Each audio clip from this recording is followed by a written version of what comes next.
اعوذ باللہ من الشیطان الرجیم بسم اللہ الرحمن الرحیم۔ خواتین و حضرات السلام علیکم ورحمۃ اللہ وبرکاتہ و مغفرتہ۔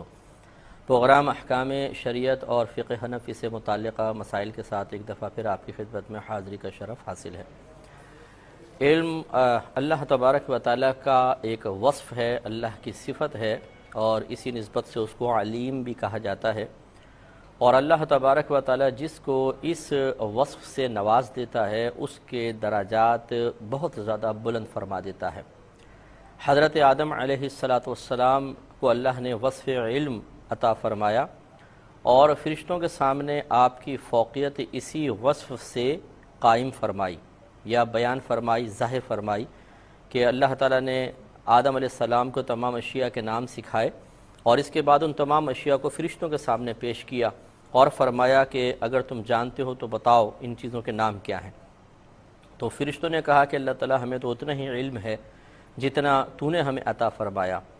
تب اللہ تبارک و تعالیٰ نے آدم علیہ السلام سے فرمایا کہ آدم آپ انہیں ان چیزوں کے ناموں کی خبر دیں۔ جب آدم علیہ السلام نے خبر دی تو اس سے ثابت ہو گیا کہ علمی لحاظ سے آدم علیہ السلام کا مقام و مرتبہ فرشتوں سے بھی زیادہ ہے، اور فرشتوں میں ابلیس بھی تھا جو حقیقتاً جن ہے، لیکن جب انسانوں سے پہلے زمین پر اللہ تبارک و تعالیٰ نے صرف جنات کو پیدا کیا تھا اور انہوں نے بہت زیادہ سرکشی کی تو اللہ تبارک و تعالیٰ نے فرشتوں کی فوجیں بھیجیں جنہوں نے ان جنات کو ہلاک کیا۔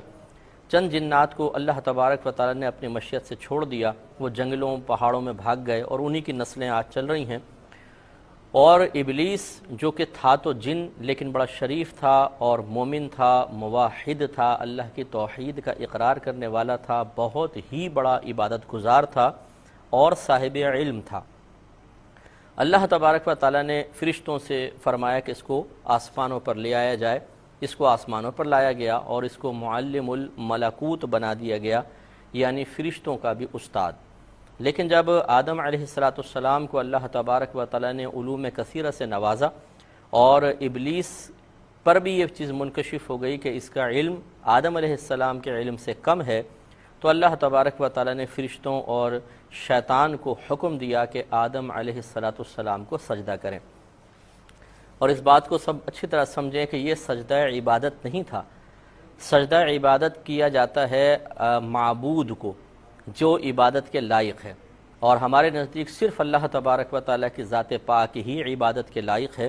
کوئی کسی غیر اللہ کو عبادت کے لائق سمجھے بھی تو کافر و مرتد ہو جائے گا، اور اگر اس کو سجدہ عبادت کرے گا تب بھی دائرہ اسلام سے خارج ہو جائے گا۔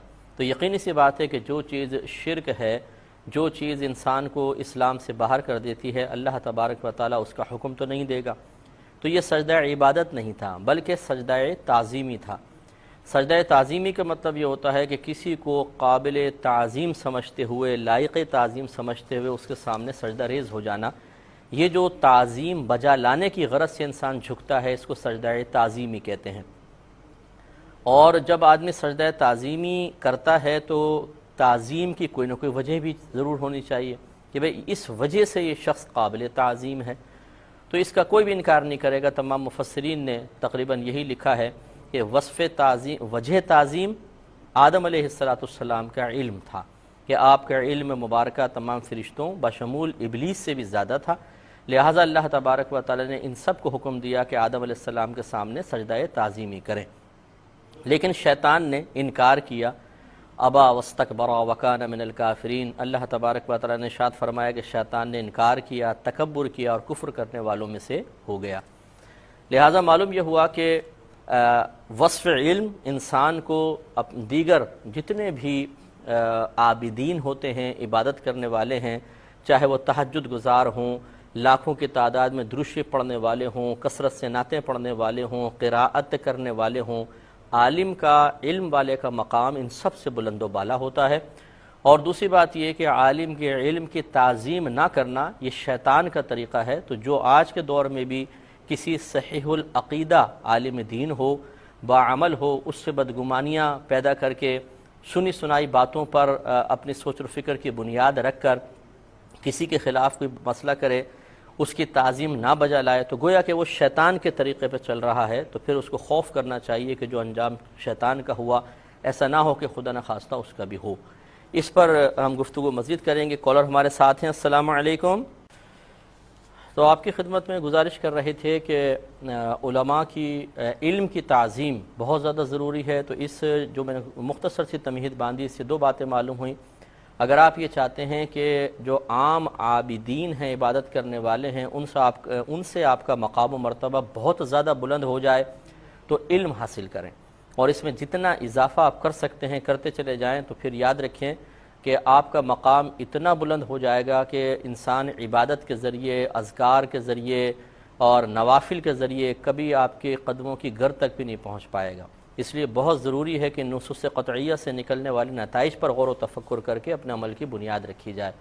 دوسری بات یہ کہ آج کل ہر ایک علماء کے خلاف بولنے میں بالکل شرم و عار محسوس نہیں کرتا ہے، وہ اپنے لیے خود کم علمی کے باوجود کچھ ایسے دلائل مقرر کر لیتا ہے کہ بس اس دلیل کی روشنی میں میرے لیے جائز ہو گیا ہے کہ میں علماء کی عزت خراب کروں، ان کے خلاف کلمات نکالوں، ان کے خلاف کچھ بھی بول سکتا ہوں۔ یہ ایک غلط روش ہے، اور میں تو صرف مشورے دے سکتا ہوں۔ بہرحال بہت سے جو خصوصاً جو سوشل میڈیا پر ورک کرتے رہتے ہیں، بیٹھے ہوئے ہیں، سارا دن اس پہ بیٹھے ہوئے ہیں، نہ علم سیکھنا نہ کچھ، ادھر سے معلومات لی ادھر سے معلومات لی، ہم خیال لوگ ہیں، بس وہ آپس میں ایک دوسرے کو شاباشیں دیتے رہتے ہیں اور ایک دوسرے کی حوصلہ افزائی کرتے رہتے ہیں، اور پھر وہ اس ماحول سے باہر نہیں نکلنے پاتے، کیونکہ سوشل میڈیا ایک ایسا جادو ہے کہ جو اس میں گھس گیا وہ اس سے باہر نہیں نکل سکتا، ایک سحر طاری ہو جاتا ہے۔ یہ بھی ایک نشہ ہے، بہت بڑا نشہ۔ میں نے آج کل کے ینگسٹرز میں دیکھا ہے کہ جب تک فیس بک نہ کھول لی جائے، جب تک ٹویٹر نہ کھولا جائے، جب تک وہاں پہ انٹری نہ ہو جائے تو طبیعت میں بے چینی، بے کلی، بے قراری سی رہتی ہے، اور اتنے زیادہ گناہگار ہو رہے ہیں نوجوان، اتنے زیادہ غیبتیں، چغلیاں اور خلاف شرع باتیں لکھ کر، اور جن چیزوں کی شریعت نے اجازت نہیں دی ہے وہ اپنے پاس سے ان کو اپنے لیے جائز کر کے اور وہ لگے ہوئے ہیں۔